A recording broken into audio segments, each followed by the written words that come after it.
On today's DIYs, my dad taught me how to unclog a sink.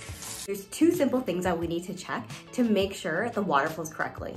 So the first one is gonna be this. This is attached to your stopper, okay? The second one is the P-trap. So a lot of gunk can get built up here as well.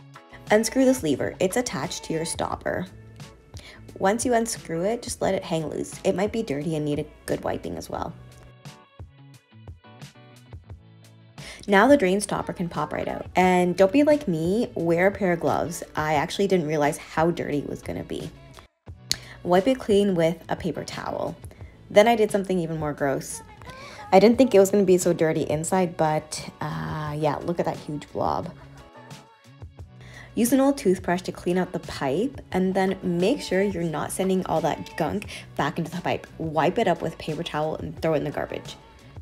Next, let's tackle the P-trap. So this is where a lot of gunk can build up. So you can just unscrew this. Mine came apart really easily. You might need an adjustable wrench if yours is really tight. Make sure you have a bucket and some towels in case the pipe overflows like mine did.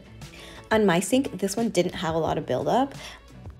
Dump the water into the bowl and let's go and clean that in a different sink.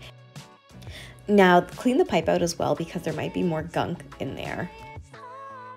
Once you've cleaned the stopper and the pipe, let's reassemble everything. Make sure the hole is facing the back of the sink and then drop your stopper in. Now you're gonna re-engage the mechanism. At times you might feel like it's not going in, so you just might need to wiggle your stopper up and down until you feel that bar sliding right in.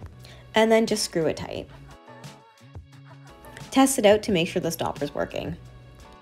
Now simply screw the P-trap back on.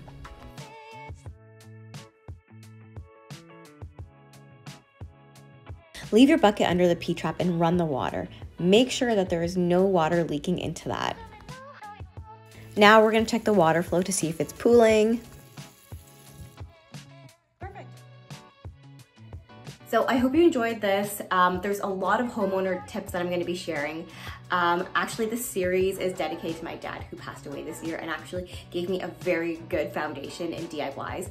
So check out my other videos and make sure you subscribe.